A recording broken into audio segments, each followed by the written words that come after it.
and welcome to the 2020 GSA SmartPay Training Forum. This class is GSA SmartTax Leading Practices and Lessons Learned for State Taxes.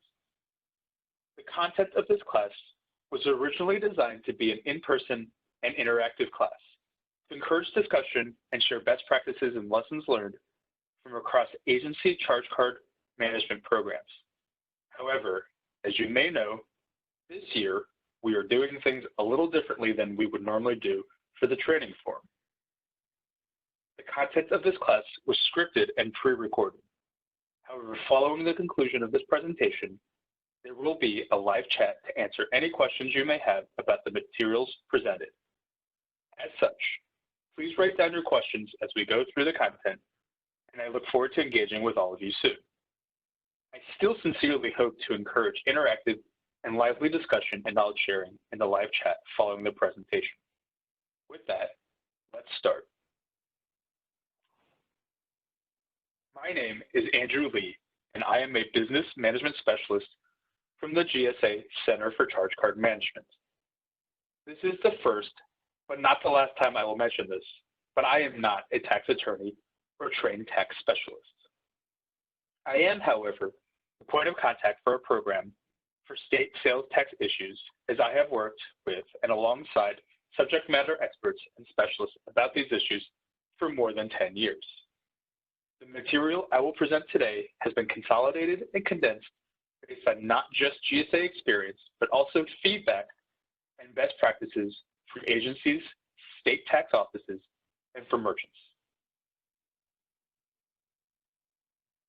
Should you have any questions following this presentation or during the course of performing your job responsibilities as an AOPC or approving official, please do not hesitate to reach out to me. We're going to cover a good amount of material in a short amount of time. There are nuances and complexities to these issues that are sometimes difficult to fully explain in a class format, especially in a pre-recorded format. Should issues arise that you may need help navigating after the forum has concluded, I will be happy to engage with you. The best way to contact me is through email. My email address is andrew.lee@gsa.gov. And for folks overseas or out west, I am usually available during business hours on Eastern Standard or Daylight Time. This class has been designed for charge card managers of all levels and experience. Likely, those who are new or newer to charge card management will find the class more helpful, as messaging about state tax issues can be confusing.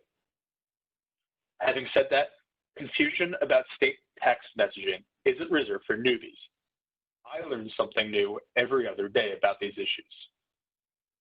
At the end of the class, I welcome any examples of real questions that you get from your cardholders or management about taxes. Through this class, I hope to provide enough information for a baseline level of how we at the Center for Charge Card Management, merchants, and even some states view state tax assessment. I also hope to provide you with some tools and resources that are shareable with your cardholders and merchants. The goal for me is to make the process for determining where and when to pay state taxes a little less anxiety-filled and stressful experience, as I know everyone seems to have at least one or two horror stories about state sales tax. One note, this class is likely most relevant for AOPCs or AOs managing purchase, travel, and integrated business line solutions. Even though all of the materials can and often do apply to fleet transactions, taxes are usually processed a little differently by fleet merchants and/or the networks that agencies may be using. For those of you hoping to make a more in-depth look at fleet taxes, please consider taking the GSA Fleet Management Essentials course as offered by the GSA Center for Charge Card Management.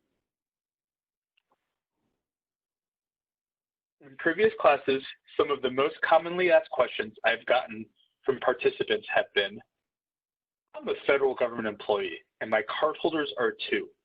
Aren't we exempt from all taxes?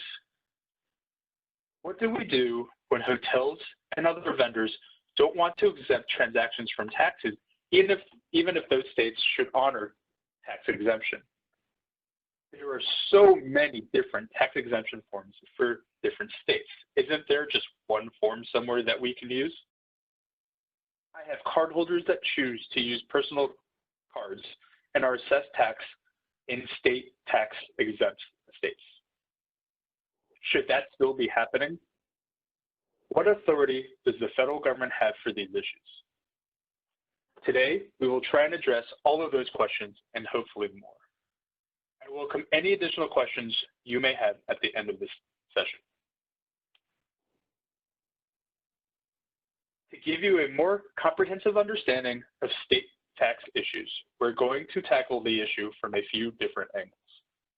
We will explore the legal history of state sales tax assessment and discuss what the courts have ruled and how it applies to tax exemption. We will then discuss how cardholders can determine if and when they need to pay taxes and what forms may or may not be required. Next, I'll discuss some lessons learned from our office and the resources available. Finally, we'll do a short quiz to pull all of the themes we discussed together.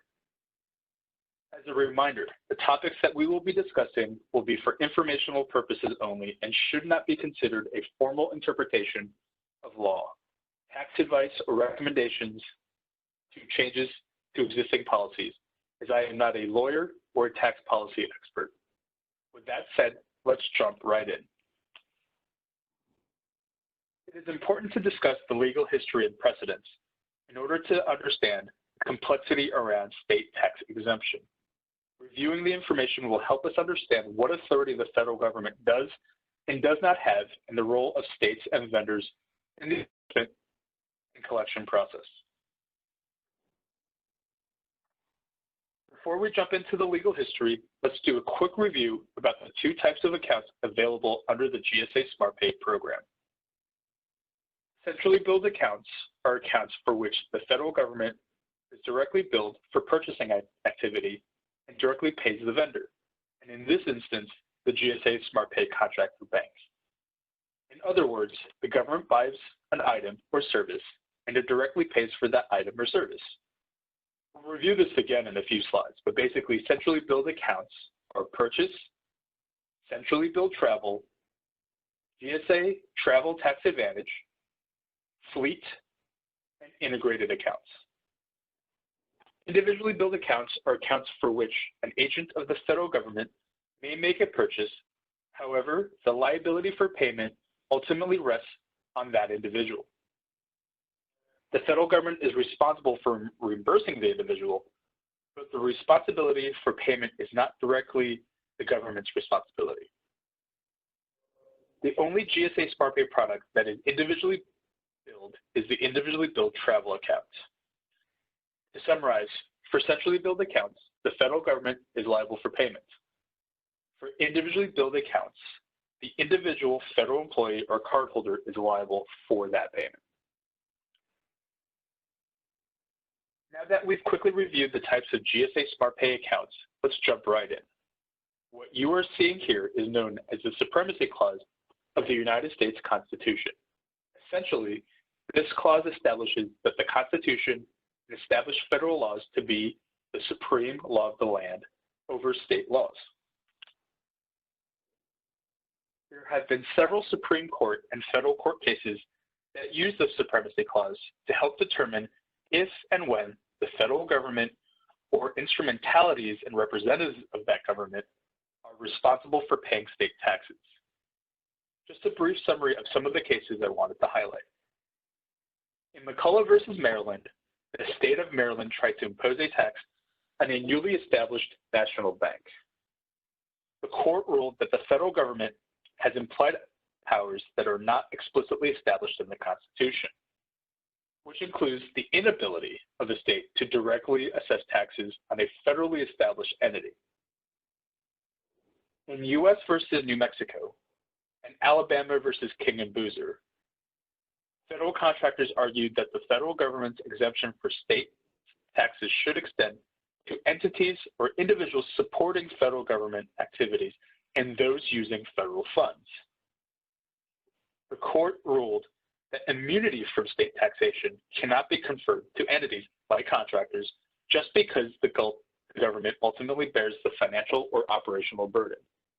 In other words, just because something is paid for ultimately with federal dollars does not automatically mean that the entity or person making the payment has the federal government's tax exemption status. What this all means is that the states have and retain the sovereign right to assess taxes on any entity or individual it deems eligible. Only exception for applicable federal government transactions. This applies to both agents and instrumentalities of the federal government. What is important to take away here is how the court defines agents and instrumentalities of the government. It is not based on the employment by the federal government, but on the liability of payment being made. When the government is directly liable for payment, states cannot assess tax, and specifically state sales tax. If an individual is ultimately liable for payment, the states have the right to assess the tax, even if the government later reimburses the employee.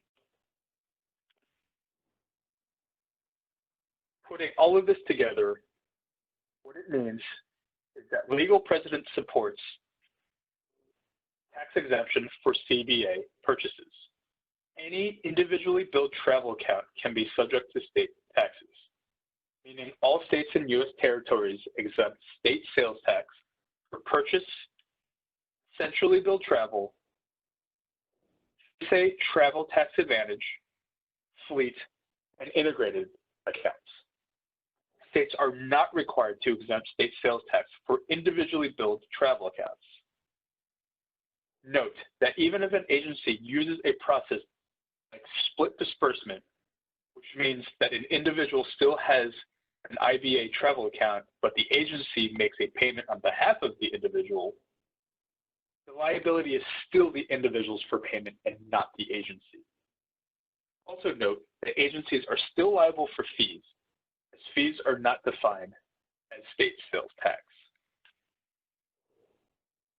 Now that we have discussed some of the legal foundation for state taxes, let's talk about the practical and operational application for your programs.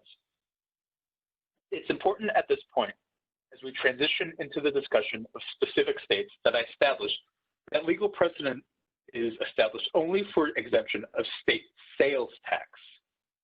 If a state or locality imposes another tax, like convenience tax, bed tax, tourism tax, there is not legal precedence to support exemption, even for centrally billed solutions.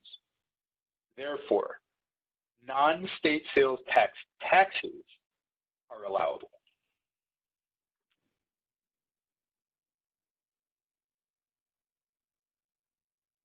This is what I consider one of the most important concepts when discussing state sales tax exemption and potential conflict and confusion.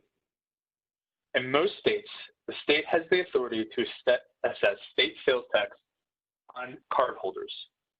The state is the entity that assesses the state sales tax. The merchants then become the collection points and really have no legal authority. Merchants must comply with state sales tax collection laws and adhere to regulation and policies. However, for all practical purposes, merchants are asked to interpret the eligibility of cardholders for claims of state sales tax exemption, which there may be a varying degree of ability to accurately do so. It is important to note that if a merchant improperly determines that a cardholder is tax exempt, the state does have the authority to collect the taxes from the merchant and assess penalties. What this means is that the vendors are responsible for both interpreting state sales tax law and are financially responsible for correctly assessing whether or not to assess state sales tax. For all intents and purposes, there is little to no state penalty for over-collecting state sales tax. Understanding that the financial risk is completely on the merchants, many of these merchants will err on the side of collecting taxes, even if there is an eligible exemption to avoid penalties. In addition, the federal government does not have an enforcement authority in the eligibility determination or collection of state sales tax. This often results in confusion of what taxes are due when by both the merchant and cardholder, and merchants often exempting or not exempting taxes when they feel the most comfortable. All 50 states and U.S. territories exempt direct state sales tax on centrally billed transactions. Please note that for both individually billed and centrally billed accounts, states may or may not have documentation requirements. These are determined by the state, and the U.S. federal government, again, does not have the authority to change state documentation requirements for the state sales tax exemption process. To help navigate sales tax exemption and documentation requirements, there is a state sales tax map available on the GSA SmartPay website. As of now, there are a little more than a dozen states and a few U.S. territories that choose to offer state sales tax exemption for federal government travelers. This state sales tax exemption is offered sometimes as a courtesy to the federal government. There are some states that do not have a state sales tax, like Alaska or Delaware. Again, the exemption is for state sales tax only, and municipalities have the right to assess other taxes on the transaction, like an entertainment tax or tourism tax. Visit the GSA SmartPay website for a current list of state sales tax exemption states and corresponding exemption information. Just a quick note, in some states, it is often unclear if a merchant is required by state law to exempt state sales tax for exempt entities like the federal government. What this means is that there is legal justification for a merchant to determine that an individually billed account is exempt from sales tax, but the merchant may not be legally required to do so.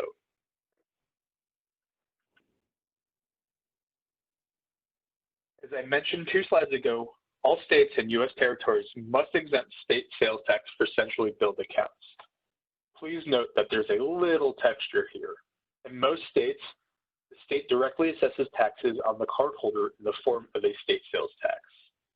The merchant collects the tax and then provides the revenue from the state sales tax directly to the state. In the 4 states on this slide, the state does not directly assess state sales tax on the cardholder. Rather, the state directly taxes the merchant in the form of a gross receipts tax. It is important to understand that a gross receipts tax is not a state sales tax. It is also important to note that merchants have the ability to pass along the amount of the gross receipts tax to the cardholder. The pass-along tax is not considered a state sales tax and therefore is allowable. Even though the pass-along tax may effectively perform a function similar to that of a state sales tax, it is not legally considered a state sales tax. 2 important points here. First, merchants may not be required to pass along the gross receipts tax to the cardholder, meaning merchants can choose to absorb the cost of the tax as a courtesy to the government. Second, state governments may extend an exemption of the gross receipts tax for merchants when transacting with the federal government. If the merchant seeks the exemption, and this may not be required, then the merchant can forego the pass-along tax. Now that we've discussed the legal background for state sales tax assessment and exemption and how it does or does not apply to states, let's now discuss how the GSA Center for Charge Card Management is trying to support agency charge card programs and their cardholders in navigating this complex landscape. In 2013, the program engaged in a sales tax recovery pilot project. The pilot project tested the hypothesis behind a common belief that a significant amount in taxes are being improperly assessed and collected, and as such, one of the most effective tools the government should use widely is sales tax reclamation. The results of the pilot project did not support the hypothesis, as the team was only able to prove improper state sales tax collection and ultimately recovery for a very small fraction of transactions. The most important finding and lesson learned from the pilot project is the importance of education and knowledge of both the merchants and the cardholder at the point of sale. As such, the GSA Center for Charge Card Management has directed efforts to educating and providing resources to cardholders, states, and merchants. Our office continuously coordinates and tries to communicate with state departments of revenue to document the most recent sales tax laws and policies and documentation requirements. Unfortunately, the responsiveness of states are inconsistent, and few proactively notify the federal government of changes to laws and policies. One of the best resources for us in keeping our information current and up to date has been the cardholders and AOPCs sharing information with our program, and then us working with the state to verify updates. As I mentioned earlier, we have a state tax map available on the website. This map includes the most recent information for exemption and documentation requirements that our office has collected. This state tax map is also available through our mobile app as well as mobile devices. The website also includes a vendor guide, which provides merchants with information about state sales tax exemption and how to recognize GSA SmartPay cards and BIN numbers. A quick note here, the website includes identification information to help states and merchants identify federal government cards and determine if a card is centrally or individually billed. The 6-digit identifier is only applicable to the travel business line, meaning that a purchase card with a 6-digit of 1, 2, 3, or 4, which denotes individually billed for travel, is still centrally billed and does not apply to purchase cards.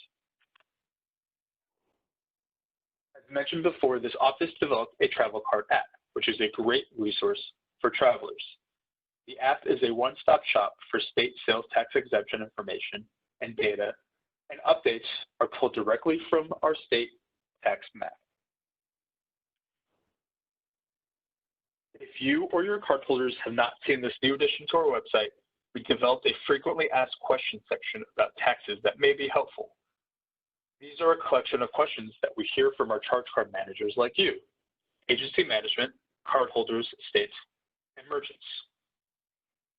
We update these regularly, and if there are any questions that you get frequently but are not included in this section, please feel free to contact us. To finish up, I thought it might be fun to take some of my favorite questions and answers from the FAQ document and finish up with a quiz to help tie together the themes from today. I also answer a few of the questions from the beginning of the class that I haven't addressed directly. The first question is, am I still exempt from state sales tax if I choose to use a personal credit card instead of a GSA SmartPay payment product for hotel stay?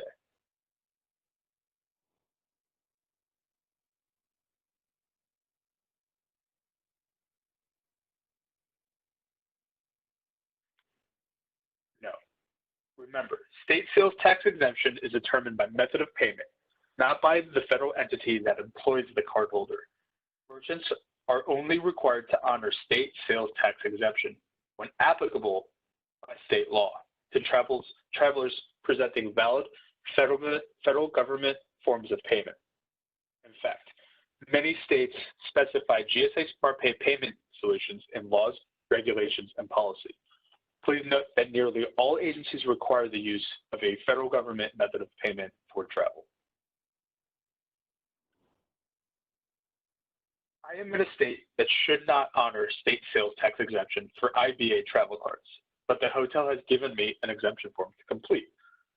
Should I fill it out and get the exemption?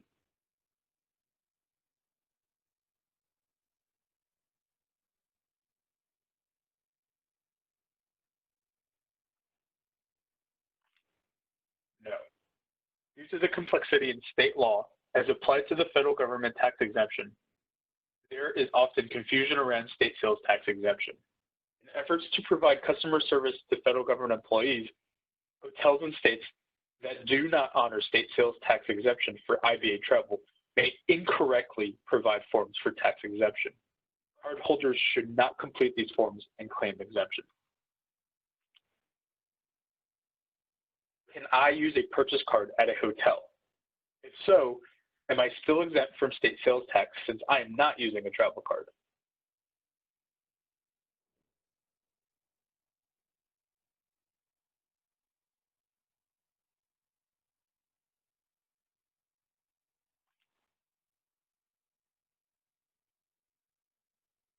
Yes and yes. The purchase card was not designed to be used on travel, especially for meals and incidental transactions. However, there may be agencies that allow limited use for specific types of travel-related expenses. For example, booking room blocks. Prior to using a purchase card for travel-related expenses, cardholders must confirm that agency policy allows for this type of use and follow applicable policies and procedures for documentation.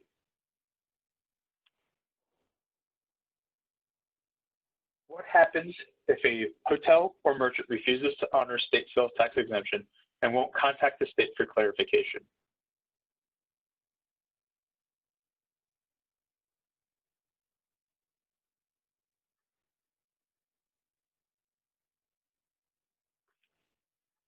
So there is no easy solution here, and it's fitting that we wrap up the class with this question because it is one of the most common questions I get, and the answer is not necessarily satisfying.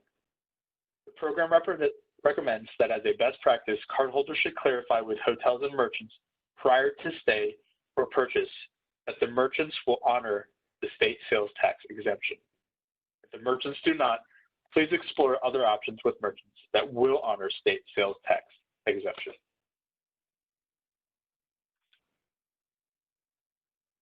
Thank you for taking the time today to attend this class about state sales tax exemption. As a final reminder, the topics that we have discussed today are for informational purposes only and should not be considered a formal interpretation of law, tax advice, or recommendations to existing policy. I hope you enjoyed the class and found the information helpful for performing your duties as an agency charge card manager or approving official. I look forward to interacting with you, fielding questions, and sharing agency experiences on the live chat.